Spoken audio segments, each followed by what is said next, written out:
Bonjour, c'est Erika pour Nantes-vous TV et aujourd'hui je suis au Réveil du Soi pour recevoir Eva qui va nous parler de constellation familiale.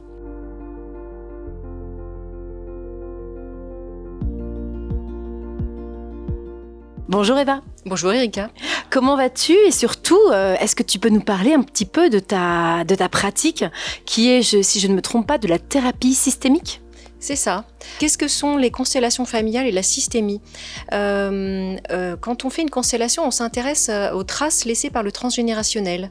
Tout ce que nous vivons dans notre vie est le fruit d'un fil de la vie qui est un héritage reçu dans notre vie aujourd'hui, positif comme négatif, que nous recevons de notre vie et également de celle des ancêtres. D'accord. Et chaque fois qu'un ancêtre a fait quelque chose ou subi quelque chose de pas très sympa, ça fait comme un nœud qui constitue un blocage et que nous recevons dans nos vies. D'accord. Et on doit faire avec. On n'est pas obligé, et justement, on n'est pas obligé de subir des schémas de répétition, des blocages, des impossibilités, parfois l'impression de ne pas être à sa place, des difficultés de relationnel, l'impossibilité d'avoir une relation affective, par exemple, ou voilà. Ça peut faire partie des choses qui se matérialisent dans la vie réelle, en fait. Absolument. Dû à ce passé qui est conscient ou pas. C'est ça. Et du coup, qui gêne un peu n'importe quel individu. Toi, du coup, tu en es arrivé comment à te lancer dans les constellations familiales ? Alors, c'était il y a à peu près 15 ans. Je vivais une période assez compliquée dans ma vie et j'arrivais pas du tout à maîtriser mes enfants et j'étais pas heureuse.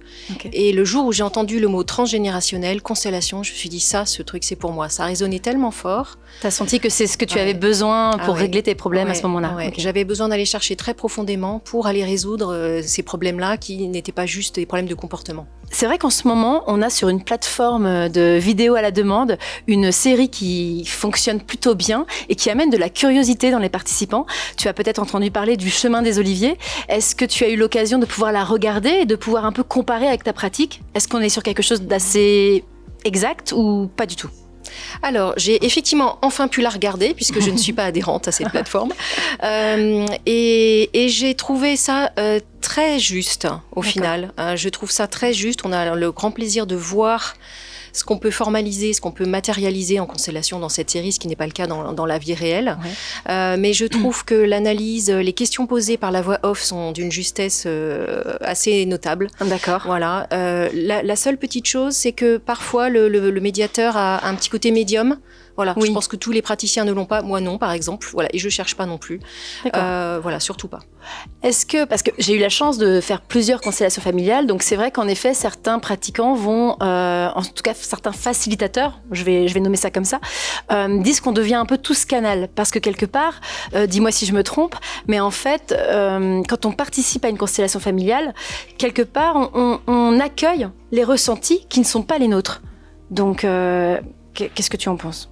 Alors, je ne sais pas si le mot canal est juste. Ce que je sais, c'est que quand vous rentrez dans une pièce, vous pouvez sentir l'ambiance qu'il y a dans cette pièce en fonction des personnes qui discutent et d'une tension ou au contraire d'une ambiance agréable. Bien sûr. C'est parce que tous nous véhiculons cette énergie autour de nous. Nous avons cette ambiance émotionnelle ou énergétique que nous avons tout le temps en nous. Et c'est ce qu'on constate aussi dans une famille. Il y a des familles où on parle, des familles où on parle pas, des familles où on est joyeux, des familles où on est sérieux.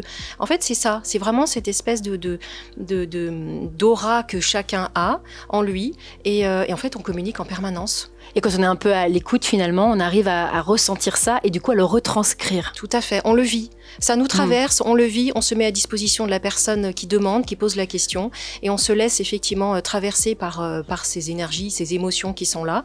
Et jusqu'à présent, je n'ai jamais vu une personne qui n'a pas participé à ça. C'est-à-dire qui le souhaitait, qui était présente et qui n'a pas été réceptive. Donc je pense que tout le monde est capable. Ça marche en gros pour tout le monde. Ah oui, tout à fait. Parce qu'en effet, dans une constellation familiale, il y a des termes qu'on emploie, c'est le fait d'être constellé ou le fait d'être juste participant quand on ne met pas sa vie en jeu sur ce cercle qui se présente à eux. Voilà, le client c'est le constellé, celui qui pose une question et les autres personnes sont appelées les représentants. C'est-à-dire que dans une constellation, on va aller représenter le client, la personne qui pose une question, qui a une demande et les différentes autres parties de sa demande. Ça peut être des ancêtres par exemple ou ça peut être des parties de soi qui dialoguent, voilà, ou des événements ou même des lieux par exemple quand on parle de la question de l'origine. Voilà, on peut aller capter la trace émotionnelle et énergétique de beaucoup de choses. De beaucoup de choses. Donc pas uniquement finalement de situations de vie, on peut aussi consteller par exemple des événements plus mondiaux. Comme le Covid ou autre? Absolument, oui, oui. On peut consteller, on peut avoir des constellations structurelles, donc vraiment sur des questions effectivement qui touchent l'humanité, qui touchent le monde. On peut consteller la planète et l'écologie, on peut consteller la notion de culpabilité au sens large, on peut consteller énormément de sujets. Et du coup, on peut faire ça en collectif et en individuel, il me semble que tu reçois aussi comme ça. Oui, tout à fait. Voilà, les groupes permettent de vivre une expérience émotionnelle assez forte, il faut le dire.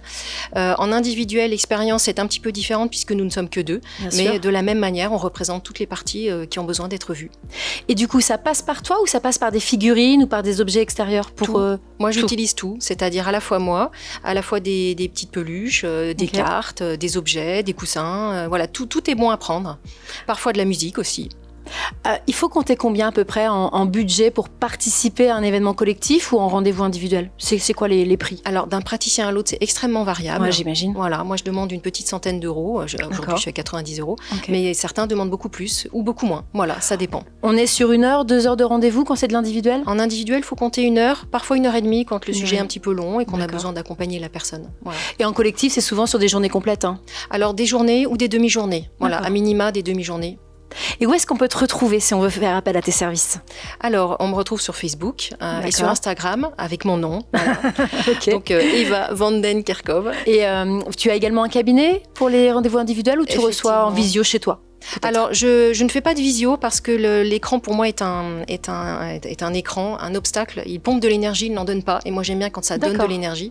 À la limite, je préfère pratiquer par téléphone, où là, on n'a pas le problème de l'écran et ça passe tout aussi bien, ça marche de la même façon, donc à distance. Voilà, donc ça peut être intéressant pour quelqu'un qui voudrait faire appel à toi, qui n'est pas forcément dans la région du 44. Absolument. Voilà, c'est pas fermé. Oui, moi, j'ai déjà fait des constellations avec une personne qui est au Québec. Donc, vous voyez, ça marche très bien aussi. Voilà. Ok, impeccable. Eh bien, merci beaucoup, Eva, pour toutes ces informations. Je pense que toutes les personnes qui verront ce reportage aujourd'hui auront une lumière en tout cas sur ton activité et pour l'avoir testé, en effet, les constellations familiales, on peut le dire, c'est assez puissant. Donc merci beaucoup d'avoir accepté notre invitation aujourd'hui. Merci Erika pour ton témoignage. À bientôt. À bientôt, au revoir.